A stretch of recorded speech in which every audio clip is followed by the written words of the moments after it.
பிள்ளைகளே, அதைத்தான் அந்த அவன் அறியாதிருக்கிறான். நரைமயிரும் அவனில் தெளித்திருக்காது. நிறைய பேருக்கு அது ஒரு எண்ணம், அதாவது எனக்கு எல்லாம் தெரியும். வேத புஸ்தகத்துல கிழவனான ஒரு தீர்க்கதரிசி இருந்தான். அவன் ஒண்ணுமே புரியல. அந்த ஊர்ல ஒரு தீர்க்கதரிசி வந்தான். அந்த வந்தது கூட அவனுக்கு தெரியாது. எனவே நான் சொல்ல விரும்புகிற வார்த்தை, அறிவும் அனுபவம் நல்லது. அந்த அறிவும் அனுபவம் கீழ்ப்படியாவிட்டால், பயன்படாவிட்டால் அது ஒன்றும் பிரயோஜனம் இல்லை. என்னுடைய ஐந்தாவது குறிப்பு, அதாவது 7ஆம் அதிகாரம் 11ஆம் வசனத்துல இன்னொரு அழகான வார்த்தை, அதாவது foolish ignorance, முட்டாள்தனமான.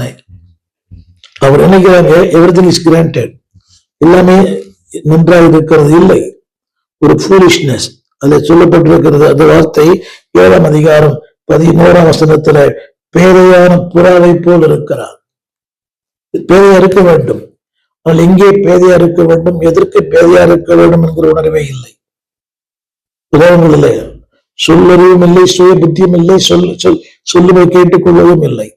வேறும் சொல்லுகிறது, அவர்கள் பேதையான புறாவை போல் இருக்கிறார்கள். அதுல என்ன சொல்றது, அவனுக்கு புத்தி இல்லை. ஈத்தியனை கூப்பிடுகிறார்கள், அசநிலத்திற்கே போகிறார்கள். ஆங்கிலத்துல foolishness. இந்த குடும்பத்தால வறுமை, கடன் கடன் என்று சொல்றாங்க. கடனுக்கு என்ன காரணம்? வரவுக்கு மிஞ்சின செலவு, ஆடம்பரமான வாழ்க்கை. இது எனக்கு தேவையில்லை.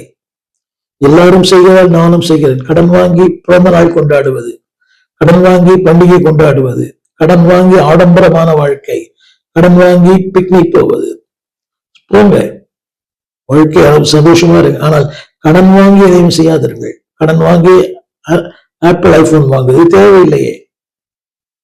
அதாவது வரவுக்கு மிஞ்சின செலவு. தேவன் தேவைகளை தருவார், ஆசைகளை தரமாட்டார். அந்த 7 பவுன் சொல்லுவது, அவனுக்கு புத்தி இல்லை, பேதையான புறாவை போல் இருக்கிறார். இப்படி நாம் பண்றோமே, இப்படி பேசுறோமே, இப்படி செய்யறோமே, அந்த உணர்வே இல்லை. குடும்பங்கள் இருக்க பிரச்சனைக்கு என்ன காரணம்?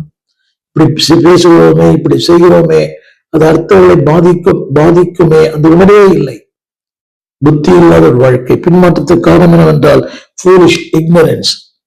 6வது குறிப்பு, நான் சொல்ல விரும்புகிற வார்த்தை 10ஆம் அதிகாரம் 1ஆம் வசனம். அது சொல்லப்பட்டிருக்கிறது, கனியற்ற வாழ்க்கை. 10:1 அந்த வார்த்தை சொல்லப்பட்டிருக்கிறது, இஸ்ரவேல் பலனற்ற செடி.